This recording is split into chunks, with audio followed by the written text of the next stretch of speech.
ang mga kwento ng pag-ibig, kwento ng buhay at kwento ng pag-asa dito sa Barangay Love Stories. Love Stories.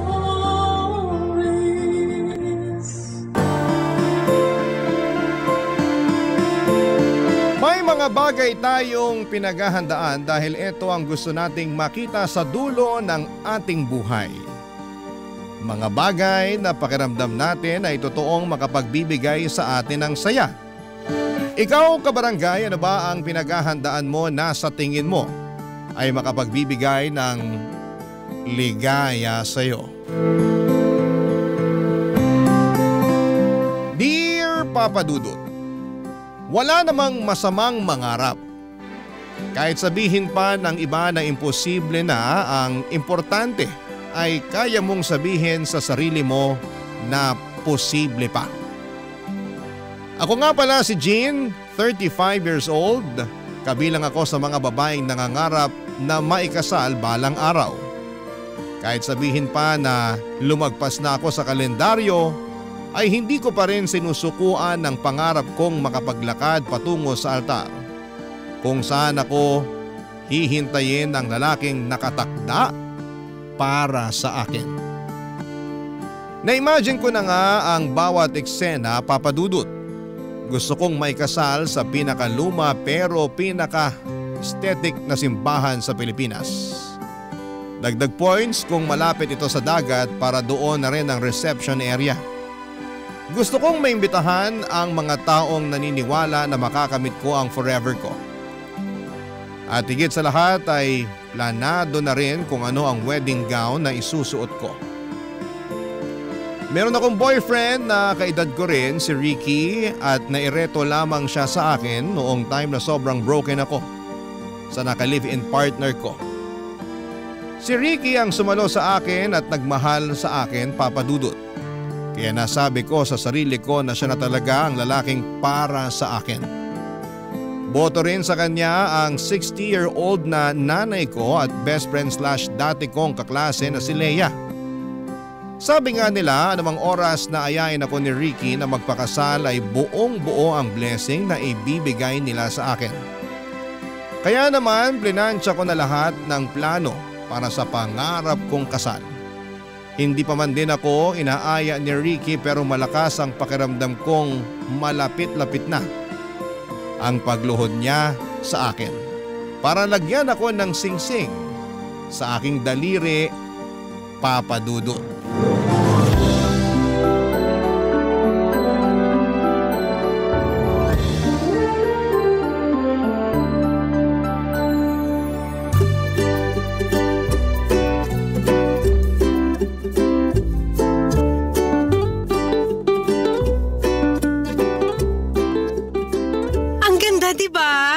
Nung model o nung wedding gown? Yung gown, ano ka ba? Linawin mo, pareho naman kasing maganda.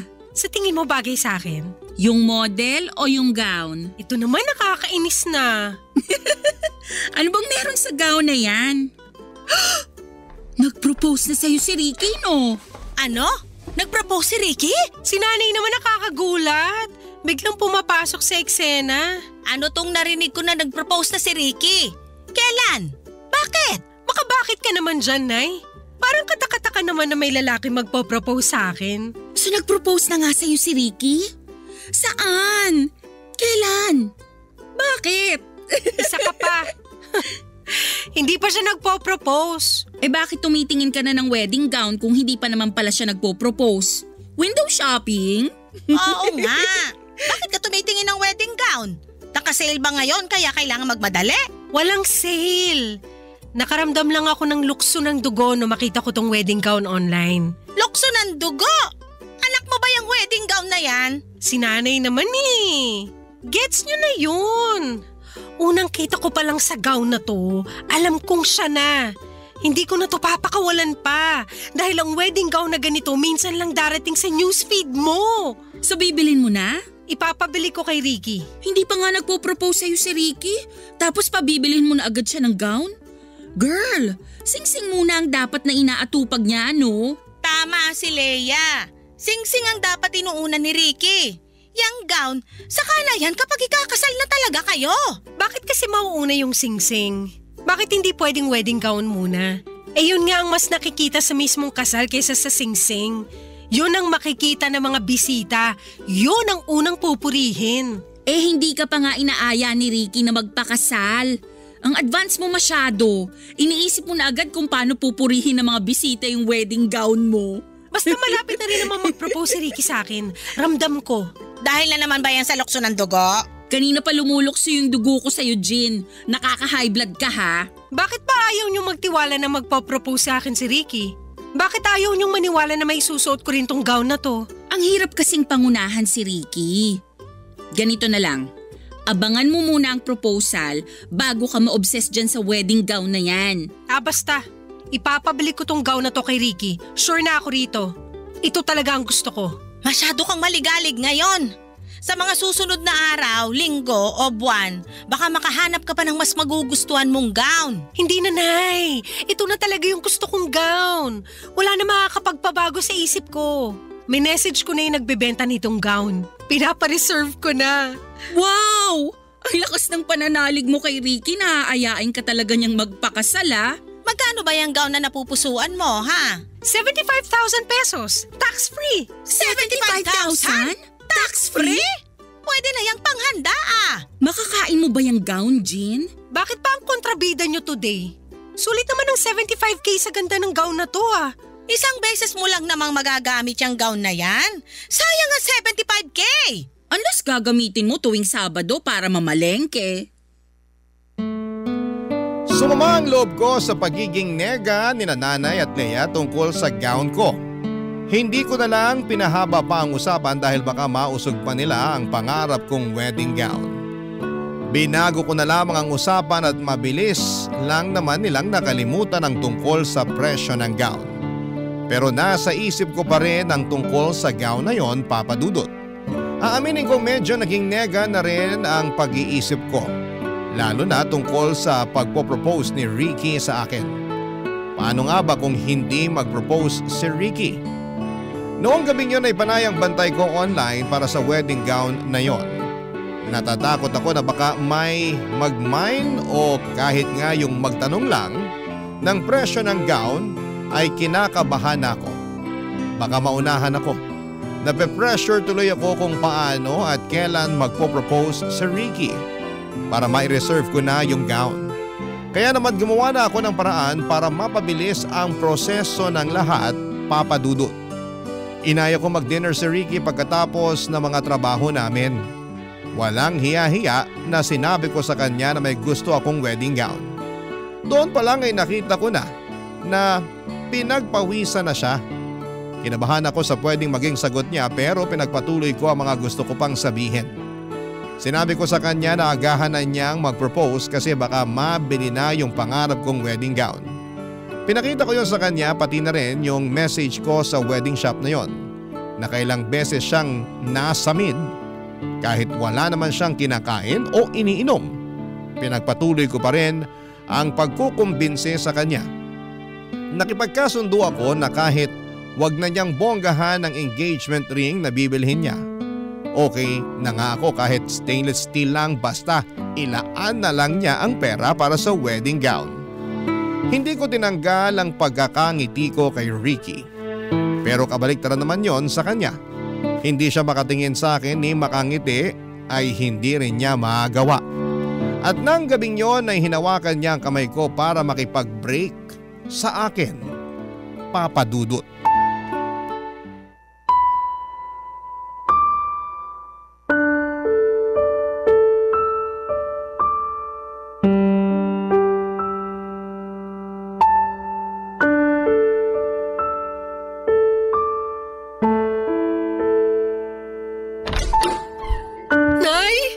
Jean! Nay! Anong nangyari? Bakit ka umiiyak? Maupo ka nga muna. Tubig. Gusto mo ng tubig? Nay, hiwalay na po kami ni Ricky. Ano? Parang biglaan naman yata. Kasi binigla ko rin naman siya.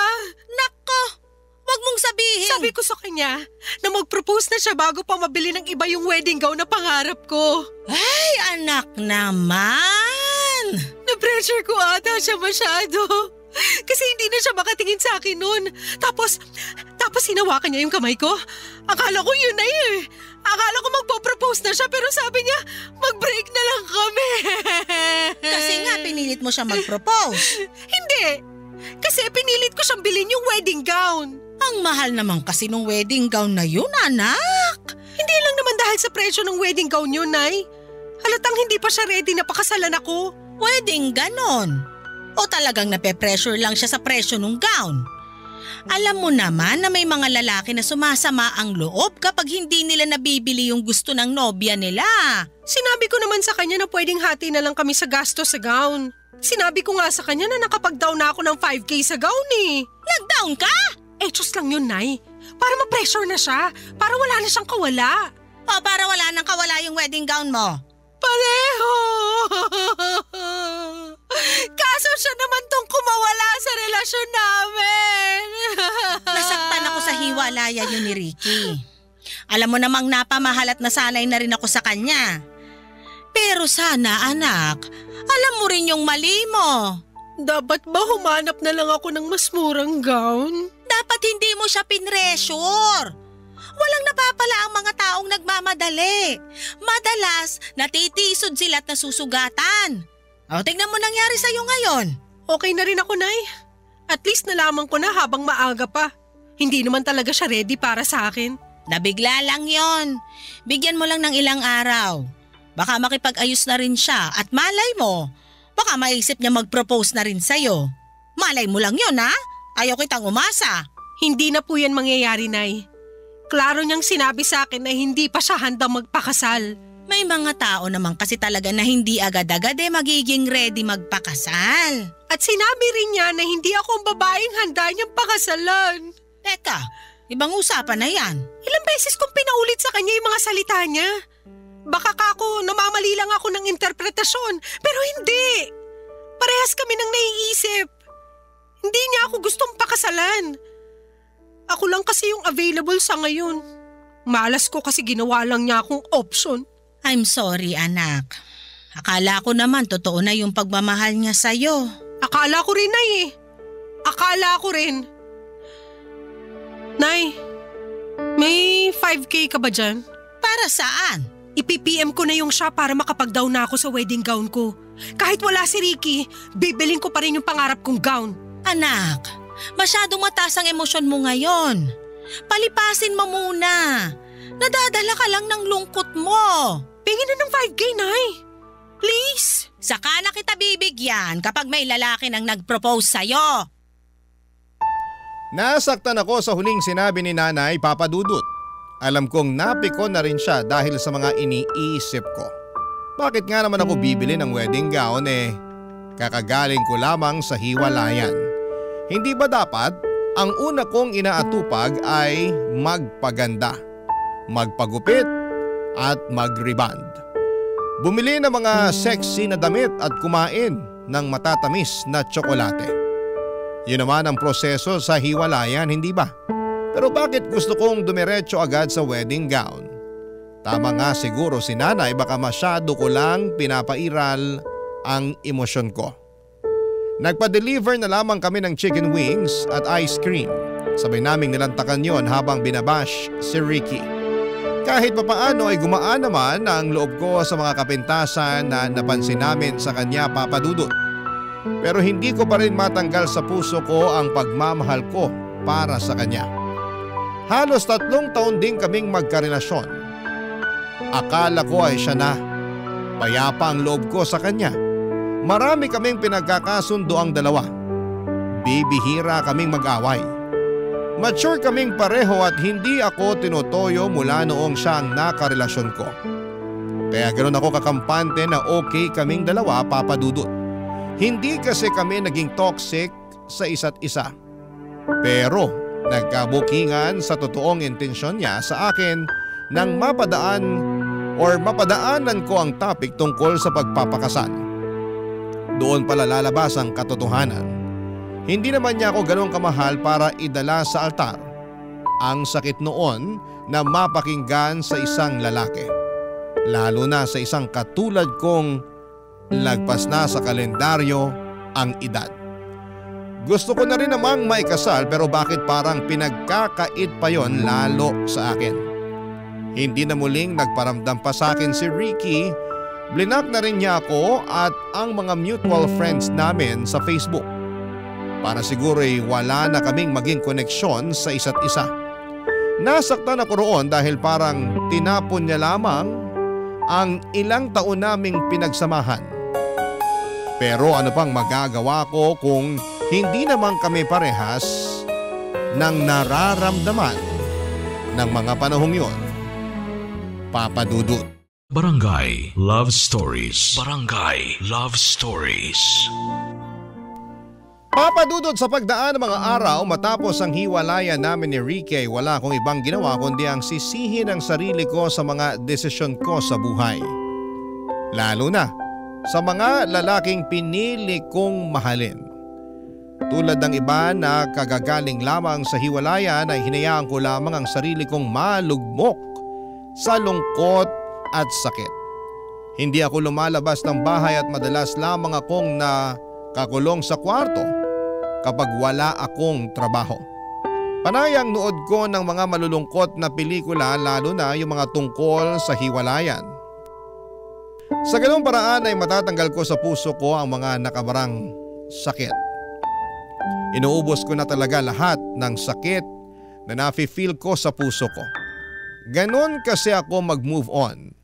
Hahayaan ko ang sarili kong malugmok at saka ako babangon. Hinayaan naman ako ng nanay ko na gawin yon at maliban na lamang sa best friend kong si Leia.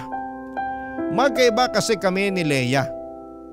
Pag ang best friend kong yon ang nasaktan ay paniguradong babangon siya agad para durugin lahat ng mga nanakit sa kanya.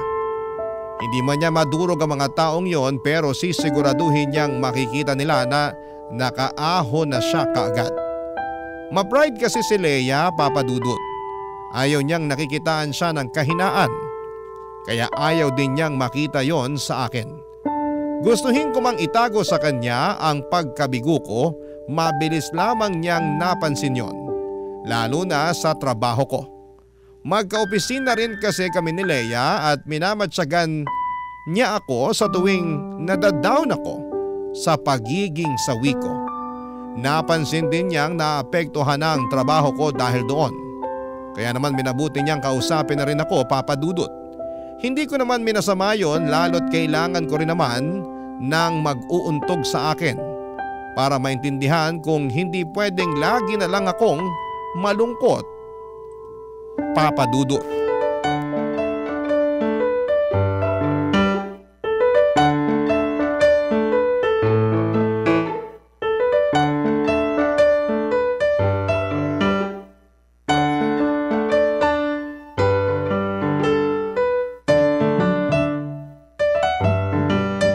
Uy, bakla ka. Bakit? Ikaw ba kailan titigil sa sad girl era mo, ha? Soon. Dapat soon na talaga. Naapektuhan na yung trabaho mo. Hindi pwedeng ganun. Babawi na lang ako soon. Kailan yung soon na yan? Kapag pinasahan ka na ng boss natin ng memo, naligwa ka na rito. Hindi mangyayari yan. Isa kaya ako sa top performing employees for 10 years. Uy, bakla ka. Baka nakakalimutan mo. Madaling makalimutan ng 10 achievements mo sa isang pagkakamali mo lang. Kaya umayos ka dyan. Ano bang magagawa ko sa hindi nga ako makapag-function ng maayos? Masakit nga eh. Masakit. Hindi rason yan. Kahit masakit, umayos ka. Hindi hihinto ang mundo dahil lang nasaktan ka. Mag-adjust ka, no? Aba, ilang adjustments pa ba ang gagawin ko sa mundong to? Ako na lang lagi nag-a-adjust eh. Sa akin na lang lagi binabagsak yung sakit. Marami pa namang ibang tao, bakit parang ako lang ang available na sumalo? Lahat tayo may kanya-kanyang pinagdadaanan, Jean. Hindi lang ikaw. Magaling lang magdala yung iba. Eh di sorry na kung hindi ako magaling magdala ng pinagdadaanan ko. Ay, alam kong hindi madali ang pinagdadaanan mo. Minahal mo eh. Kaya lang… Para akong tangang umasa. Nasayang lang ang lahat ng pinost ko sa Facebook tuwing monthsary at anniversary namin. Mauuwi rin pala ako sa pagde-delete at pag-only me. Sabi naman kasi sa'yo na low-key lang dapat kayo sa Facebook eh. Hindi ko naman sinasabi na pakasalan na niya ako agad. Pero pressure mo siya na bilhin yung wedding gown mo. Kasalanan ko ba kung dahil doon ay na-pressure siya? Pinatunayan niya lang sa akin na hindi niya ako gustong pakasalan. At mabuti nang nalaman mo agad. Ngayon, makaka-move forward ka na. Mas malawak na ngayon ang space sa buhay mo para makapasok yung tamang lalaki para sa'yo. Alam mo, kahit matino yung advice mo, hindi ko pa rin yan iintindihin. Broken ako eh. Ang iintindihin ko lang yung galit ko kay Ricky. Sinayang niya ang ilang taon ko. Sana hindi na lang niya ako niligawan at nilandi. Paano kung nakasalubong ko na pala yung the one para sa akin? Kaya lang taken na ako kaya hindi ko siya napansin. Kahit habang buhay mo pa siyang sisihin, wala ring mangyayari. Wala na tayong ibang dapat gawin kundi umusad. Alam ko na. Ang alin? Pautangin mo ako ng 5K. 5K? Uy, hindi porket broken ka, uutang ka na ha? Dali na. Gusto mo ako makamove on agad, di ba? Pang travel mo? Down payment ko sa pangarap kong wedding gown. At paano makakatulong sa iyo ang gown na yon para makamove on ka? Hindi ba mas lalo ka lang mahihirapan? Kasi may paalala sa'yo na single ka pero bumili ka na ng wedding gown? Paraan ko to ng pagmamanifest. Kapag nakita ng langit na pursigido ako maikasal, mapipilitan tong ibigay na sa akin si the one. Gets mo? At wedding gown ang solusyon sa manifestation na yan? Mahihiya na ang langit na tanggihan ako kapag nakabili na ako ng gown. Okay, ganado na ako mag-work. Asan na yung mga email na kailangan kong basahin?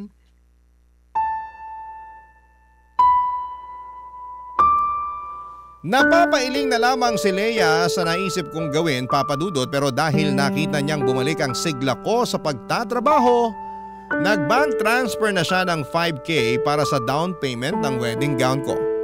Ang saya ko noon habang mini-message ang shop kung saan ko bibilhin ang wedding gown ko. Pumayag naman sila sa palugit na 1 taon para mabili ko ang wedding gown na yon. Dahil doon ay nagkaroon ako ng drive para doblehin ang pagkayod sa trabaho ko.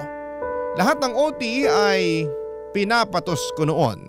Tinipid ko ang sarili ko sa pagkain hindi lang para makatipid ako sa gastos, kundi para magkasya sa akin ang gown kapag naisuot ko na. Nawala ng lungkot na nararamdaman ko. Nakausad na rin ako dahil na-inspire ako sa pangarap kong wedding gown. Kailangan kong mabili yon kahit ano pa ang mangyari. Seryoso ako, alam kong kapag nabili ko na yon ay darating na si the one. Pinayuhan ako ni Leia na ipagpalibang ko na lamang ang plano ko.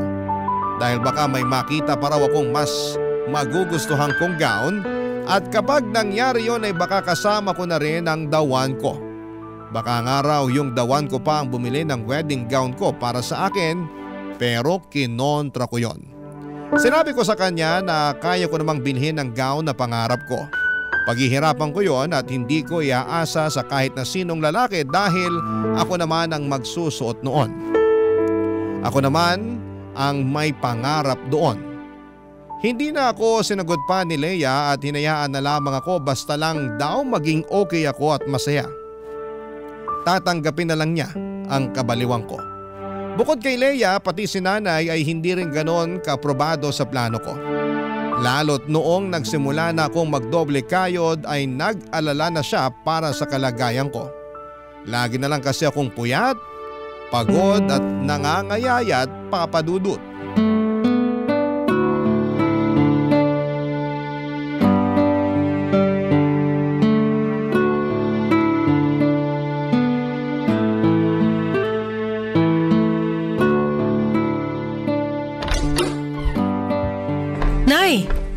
Bakit kising pa kayo? Hinintay kita na makauwi. Sabi ko naman sa inyo na malilate ako ng uwi. Kaya sana hindi na kayo naghintay sa akin. Napuyat patuloy kayo. Nag-aalala ako sa'yo malamang. Halika, ilapag mo na yung bag mo dyan at tabihan mo ako dito sa sopa. Mag-usap tayo. Okay po. Ikaw naman. Hindi ka man lang nag-reply sa mga text ko sa'yo kanina. Nasa locker ko po kasi yung cellphone ko para hindi ako madistract sa trabaho ko. Marami kasi akong kailangang tapusin eh. Gaano pa ba karami ang trabahong kailangan mong tapusin? Naapektuhan na kalusugan mo dahil sa kakatrabaho mo ng walang tigil. Magpahinga ka rin. Kahit day off mo pumapasok ka. Mas malaki kasi ang bayad kapag pumasok ako sa rest day ko, Nay. Mas malaki rin ang bayad mo pag pina-ospital ka dahil hindi ka nagpapahinga. Nakakapagpahinga naman po ko, Nay. OA nito. Anong nakakapagpahinga? Nalaman ko kay Lea na kahit lunch break mo nagtatrabaho ka. Parang po matapos na agad yung mga trabaho ko. O baka gusto mong matapos na agad ang buhay mo? Si Nanay talaga. Hindi pa matatapos ang buhay ko kasi ikakasal pa ako. Ano ba yung sikat na sinasabi ng mga kabataan ngayon? Delula? Delule ba yun? Delulu po. Ayan ka, delulu. Aba, Nay, ayaw niyong maniwala na ang kaisa-isa niyong anak ikakasal balang araw? Naniniwala naman ako, pero ginagawa mong imposible dahil sa mga ibang kahibangan na ginagawa mo. Kahibangan na ba mag-uti sa trabaho? Kahibangan yung bibili ka ng gown pero wala ka pa namang aasawahin. Grabihan naman sa aasawahin. Seryoso ako. Ikaw nga gumising-gising na riyan sa mga kalokohan mo. Alam kong nasasaktan ka pa rin sa hiwalayan yun ni Ricky. Naka-move on na ako. Andito na nga ako sa pag-iipon stage para sa wedding gown ko Hindi naman pwedeng mauna ang wedding gown kesa sa mapapangasawa. Ibang mindset ko sa inyo, Nay. Wala kang kaparehas na mindset. Ikaw lang yan. Di ako ang magpapauso nito. Ako ang magiging inspirasyon ng mga kababaihan na laging sawi pero umaasa pa rin na balang araw makakapagsuot din sila ng wedding gown. Anak. Pwede bang hayaan nyo na lang ako, Nay? Hayaan nyo na lang ako sa pagiging delulo ko. Ayaw lang kitang umasa at masaktan. Umasa at nasaktan ako Sasagarin ko na. Kaya nga gumagawa na ako ng paraan ngayon para makaahon ako Tapos binabagsak nyo naman ako. Hindi kita binabagsak. Inaalalayan pa nga kita sa mga desisyon mo sa buhay Hindi ko kailangan na alalayan nyo ako. Suporta lang at tiwalang kailangan ko sa inyo. Ano ngayon kung matisod at magkamali ako? Ibabangon ko pa rin ang sarili ko. Suportahan nyo lang ako. Yun lang ang kailangan ko. Desidido ka na ba talaga sa pagbili ng wedding gown na yon? Opo. Wala na akong ibang gustong gawin kundi ang maisuot ko na yon. Kahit wala ka pang mapapangasawa? Kahit wala pa akong mapapangasawa. May isa lang akong pakiusap sa'yo. Ano po yan, Nay? Ingatan mo ang kalusugan mo para makita pa kitang suot ang pangarap mong wedding gown. Tumango ako sa naging tanong ni Nanay at sinuklian na lamang niya yon ng tipid ng ngiti. Hinayaan na lamang niya ako, Papa Dudut. Pinilit na lang niya akong kumain bago ko magpahinga. Pinagbigyan ko naman siya, Papa Dudut, kahit na hindi ako gutom noon. Sa totoo lang ay parang hindi na ako nakakaramdam pa ng gutom dahil masyado ko nang iniisip ang pagtatrabaho. Nasanay na lamang ang katawan ko na laging nakaharap sa computer at hindi nakaharap sa pagkain. Napansin na kasi ni Nanay ang pangangayayat ko. Dinaan ko na lamang sa vitamins at tubig ang lahat. Aminado naman akong hindi ganun kadali ang ginagawa ko at malaki pa ang kailangan kong bayaran para sa wedding gown ko. Pero hindi ko yon susukuan kahit gaano pa yon kahirap, Papa Dudut. Hindi na namin muling napag-usapan ni Nanay ang tungkol sa pagbili ko ng wedding gown. Kontra man siya sa plano ko pero sinabi niyang ipagdarasal niya na mapaaga ang pagkuha ko ng wedding gown para maging masaya na akong tunay. Bata pa lamang ako ay totoong pangarap ko ng maikasal, Papa Dudut. Lagi akong nangunguna sa pagpepresenta bilang bride sa tuwing naiisip naming magkakalaro na magkasal-kasalan. Kahit nga hindi ko gusto yung napili nilang groom, para sa akin ay wala akong pakialam. Maglalagay pa ako ng puting punda ng unan sa ulo ko para kunwari ay belo ko yon. Isusuot ko rin ang bestida ko na pangsimba at itatakas ang sandals na may takong ni Mama. Pipitas ako ng maraming pulang gumamela para maging bouquet ko. Ipapasalo ko naman yon sa mga kalaro ko. Pero bago pa man din nila masalo, Papa Dudut, ay nagkakawatak-watak na ang mga gumamela. Tinakot pa ako ng dating kalaro ko na malas daw kapag nagkawatak-watak ang ihahagis na bouquet. Ibig sabihin daw noon ay hindi pwedeng ikasal ang babae. Yun ba ang dahilan kung bakit lagpas 30 na ako ay hindi pa ako nakakalakad sa altar? Papa Dudut. Barangay Love Stories. Barangay Love Stories. At dahil nga sa may 1 taon ako para makabayad na sa pinareserve kong gown, kaya kinailangan kong sumideline. Kahit ano na lamang ay tinatrabaho ko, Papa Dudut. Kahit maliit lang ang bayad ay tinatanggap ko. Nagbenta ako ng chicherya sa trabaho at sa mga kapitbahay ko. Ilang beses nga akong nasita sa trabaho dahil bawal daw yon. Kaya naman ginagalingan ko na lamang ang pagtatago. Umextra din po ako tuwing my children's party bilang assistant ng isang kamag-anak kong clown. Hindi lang yan ha, tumanggap na rin po ako ng labada sa mga kakilala ko. Ginamit ko ang napanalunan kong washing machine sa raffle sa trabaho. Marami pa akong ibang ginawang trabaho pero hindi pa rin naging sapat yon dahil masyadong malaking halaga ang kailangan kong bayaran para sa gown. Naisipan ko ngang mag-loan sa bangko kaya lang kapag naiisip ko kung gaano kalaki ang interest noon ay napapatras na lamang ako. Di bale nang pag-ipunan ko at matagalan ng pagbabayad, ang importante ay pinaghirapan ko naman. Panay na nga ang kantsaw ng mga tao sa akin. Para raw akong may binubuhay na 100 mga anak. Pinagsabi ko na kasi ang dahilan ko ng pagtitriple ng kayod. Marami ang nagsasabi na ginagawa ko lang daw na tanga ang sarili ko. Prangka nilang sinabi na walang pupuntahan at manghihinayang lamang ako sa huli kapag nabili ko na ang gown tapos wala naman pala ang papakasalan ko. Aaminin kong nakaka-down yun pero pinakita ko sa kanila na mali sila.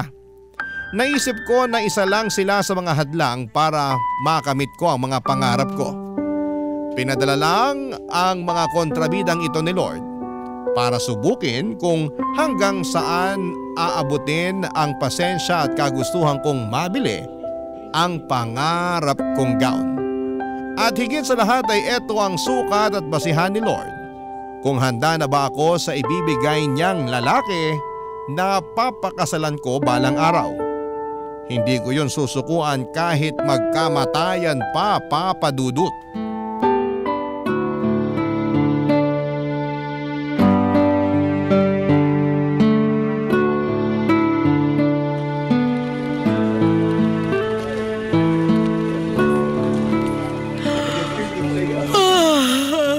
O ano, inaantok ka na. Senyales yan na magpahinga ka na. Senyales to na kailangan ko pang magkape. Pakicheck naman kung meron pang 3-in-1 dyan sa gilid mo. Hindi ka na magkakape, tama na. Kahit tong thermos gusto ka ng sukuan, no? Bibili na lang ako sa kantin. May papasabay ka ba? 50 pesos lang ang pasabay fee. Wow ha? Pati ako pinagkakakitaan mo na rin? Kailangan ko ng pera eh. Hindi mo naman sana kakailanganin ng pera kung hindi ka mapilit dyan sa gusto mo. Pwede namang ipagpaliban muna ang pagbili ng wedding gown. Akala ko ba na pag-usapan na natin to? Diba okay na sa'yo na bilhin ko yung wedding gown na yun? Kasi akala ko madadalian ka lang sa pagkuha ng pera para mabili yun. Pero sa nakikita ko ngayon, parang mali ako. Para ka ng zombie na hindi sabik sa utak kundi sabik sa kwarta. Lahat naman tayo sabik sa pera. Ikaw hindi ba pangarap mo magkaroon ng sarili mong DSLR? Di ba nga pinag-iipunan mo rin yon para magamit mo na sa bakasyon mo next year? Sa akin naman kasi, siguradong magbabakasyon ako. Eh ikaw? Ang mapanakit mo naman doon. Ako, naniniwala na matutuloy ang bakasyon mo at makukuha mo pa ang DSLR mo. Pero sa akin, ayaw mong maniwala na mabibili ko ang wedding gown ko? Pwede mong mabili ang wedding gown mo, pero hindi ka naniniwala na merong magpapakasal sa akin kapag nabili ko ng wedding gown ko. Gusto kong maniwala, pero Kung gusto mo talaga maniwala, tanggalin mo yung pero. kaya mo pa ba? Oo naman. Ngayon ka pa ba magdududa? Nagkakasakit ka na dala ng pagod at puyat. Pag ang katawan mong bumigay, sa ospital lang mapupunta yung ipon mo. Grabe ka namang manakot. Hindi ako nananakot ha. Pero yan lang ang pwede mong kabagsakan kapag hindi ka matuto na magpahinga at maghinay-hinay. Nagpapahinga naman ako. 3 oras na tulog? Ano ka pinaglihi sa motel? Nagsumbong na naman ba sa'yo si nanay? Nag-aalala lang sa'yo ang nanay mo. Hindi na niya alam ang gagawin niya kaya nagsabi na sa akin. Ang tigas din kasi ng ulo mo. Hindi matigas ang ulo ko. Pursigido lang talaga ako sa pangarap ko. Pangarap mo na pwede namang isang tabi muna. Hindi naman urgent. Hindi dapat iniisang tabi ang pangarap. Kasi kapag iginilid mo yan, may makakahanap na iba. Paano kapag naisipan ko ng balikan? Pero may nakadampot na pala. Paano ko? Paano ka? Baka para ka sa ibang pangarap. Kasi kung para sa'yo yon, gagawa ng paraan ng Diyos na ireserba yun sa'yo. Pero hindi ganun ang kalakaran sa wedding shop na gumawa sa wedding gown ko. Kung hindi ako magmamadali na bilhin yon, siguradong may ibang babae na hahablot nun. Lagi ka talagang may panlaban sa pangungontra ko. Ipinaglalaban ko lang ang pangarap ko. Ay, bibili ka pa ba ng kape sa kantin? Bakit magpapasabay ka ba? Pabili na lang ako ng tissue.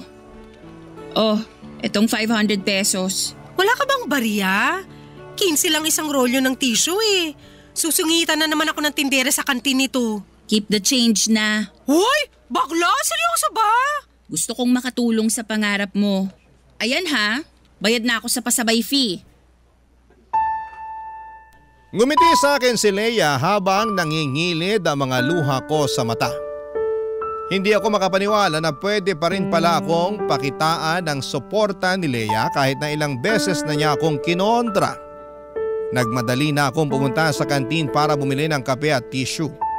Pagkabalik ko ay nakipagkwentuhan sa akin si Leia at hindi tungkol sa wedding gown kundi sa ibang sideline ko. Lalo na yung pagiging assistant ko sa isang clown. Pinagtawanan na lamang naming pareho yon dahil puro ako kapalpakan. Gumaan kahit papaano ang loob ko habang pinag-uusapan namin ni Leia ang mga sideline ko. Sinabi niya sa akin sa dulo ng usapan na isasama niya ako sa mga novena nila ng lola niya para mapabilis daw ang pagsagot ni Lord sa kahilingan ko. Sapat nang marinig ko yon mula sa best friend ko. Sapat na sa akin ang dasal para makayanan ko pang ilaban ang pangarap ko. Kung pangarap lang din ang usapan ay hindi ko nabanggit sa inyo nung una pero meron po akong isang pangarap na gusto kong mabigyan ng katuparan. Yon ay ang pangarap ni nanay na makita akong ikasal. Hindi na niya marahil matandaan pero noong bata pa lamang ako ay napag-usapan nila ng lola ko na gusto niyang maabutan ng araw na makapagsusuot ako ng wedding gown at makakalakad sa altar. Sa ganung paraan daw ay mapapayapa ang kanyang kalooban dahil meron ng isang lalaki na mag-aalaga at magbibigay ng lahat ng pangangailangan ko. Para nga akong kinurot sa puso nang idagdag ni nanay na kapag nangyari yon ay handa na siyang sumunod sa tatay ko sa kabilang buhay dahil hindi na niya kakailanganin pang problemahin kung sino ang magmamahal sa akin. Hindi ko yon binanggit kailanman kay nanay, siguro'y nakalimutan na rin niya yon. Pero kahit kailan ay natatandaan ko yon, Papa Dudut.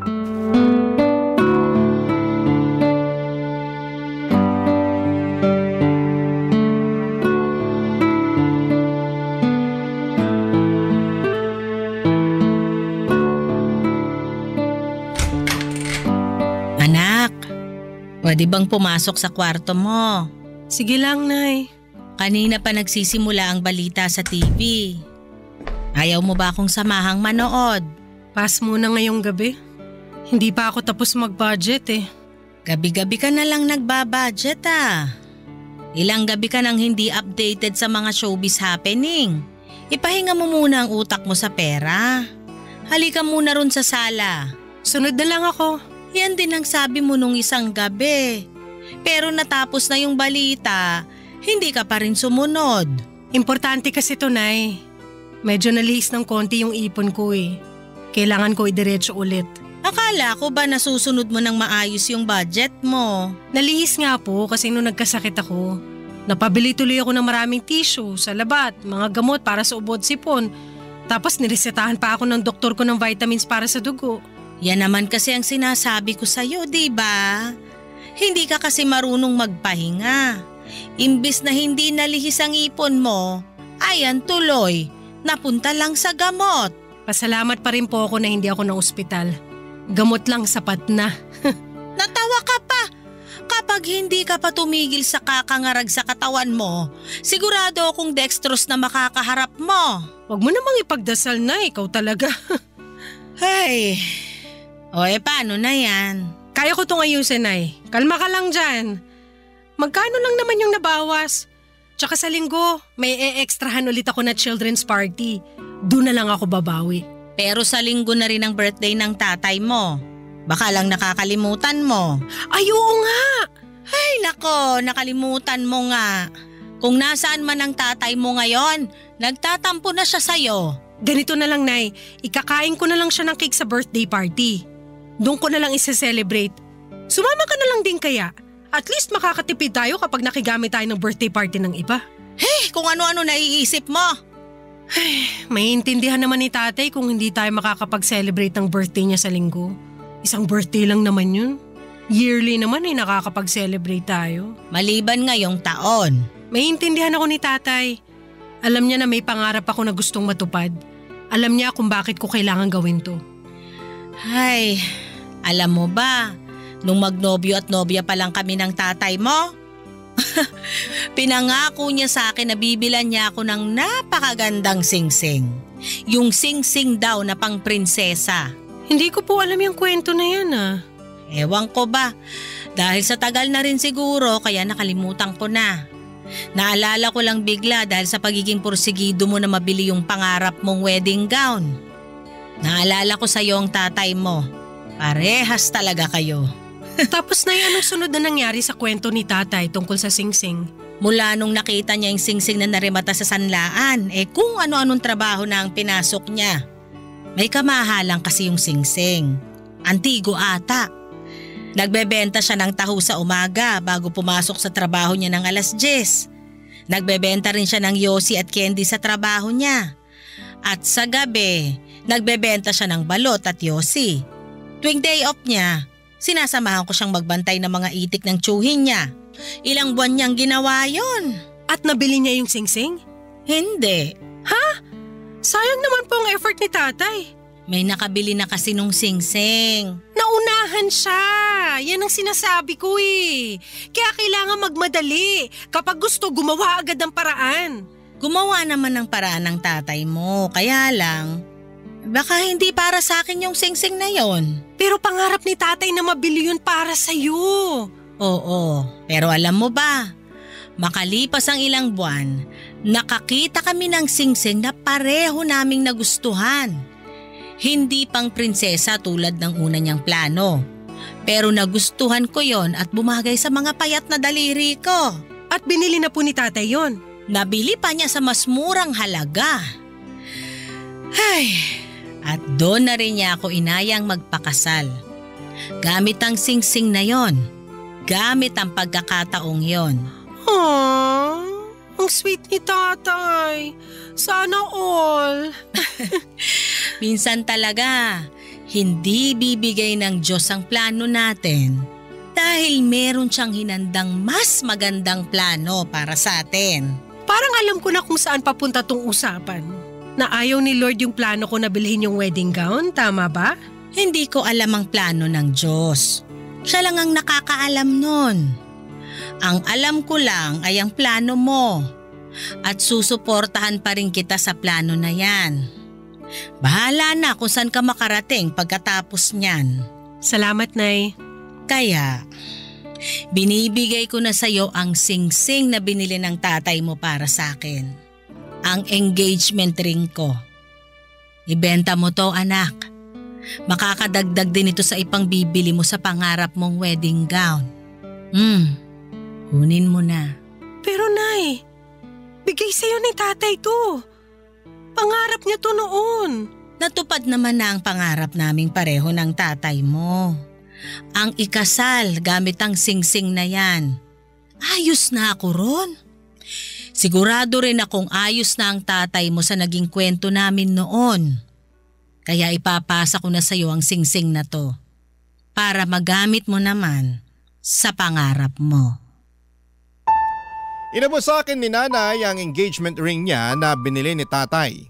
Pilit ko yung binabalik sa kanya pero nagpumilit si nanay na ibenta ko o isangla para may pandagdag ko na pangbili para sa wedding gown ko. Pagkatapos noon ay lumabas na siya ng kwarto para manood ng balita. Sinabi ko sa kanya na susunod ako pero hindi ko ginawa yon. Nahulog na kasi ako at nakulong sa pag-iisip habang nasa palad ko ang singsing ni nanay. Napadalawang isip na ako kung tama pa ba na ituloy ko ang pagbili ng pangarap kong wedding gown. Gusto ko yun at nakapag-down na ako ng 5,000 para doon. Kahit wala akong karelasyon pero ginagawa ko yon para sa sarili ko. Simbolo yon ng pagmamahal ko para sa sarili ko. Simbolo yon na hindi ko kailangan ng isang lalaki para mabigyan ako ng mga pangarap kong bagay. Simbolo rin yon ng pangarap ko. Pangarap na maikasal balang araw. Kaya lang naisipan ko rin ang kwento ni nanay at tatay. Umikot yon buong magdamag sa isipan ko. Paano nga kaya kung merong mas magandang plano si Lord para sa akin? Tulad ng ginawa niya para sa mga magulang ko. Paano kung talagang gustong sirain ni Lord ang naplano ko dahil alam niyang merong mas makakabuting plano na hinanda na niya para sa akin? Hindi ba para sa akin ang wedding gown na yon? Meron pa ba akong ibang wedding gown na mabibili? O baka ang mapapangasawa ko na ang bibili noon para sa akin? Naguguluhan po ako noon sa sitwasyon ko. Gusto kong humingi ng tulong sa inyo bago ako magpasya. Ano po ba sa tingin ninyo ang dapat ko na gawin? Umaasa akong makakatulong ang lahat ng tagapakinig ng nangungunang programa ng Barangay LS na Barangay Love Stories sa problema ko. Bibilhin ko ba ang pangarap at gusto kong wedding gown? O ipagpapalibang ko yon at abangan na lang ang susunod na mangyayari sa mga susunod na araw. Maraming salamat po sa inyong lahat. Ako po ang inyong kapuso at kabarangay forever, Gene. Barangay Love Stories. Barangay Love Stories. Nalilito pa rin sa life ang ating kabarangay. Ano kaya ang maipapayo mo sa kanya? Ibahagi mo yan sa ating comment section para mabasa rin niya. Nagustuhan ng iyong napakinggan? Ituloy yan via live stream sa www.gmanetwork.com/radio. Barangay LS. In Mega Manila, 97.1. Forever.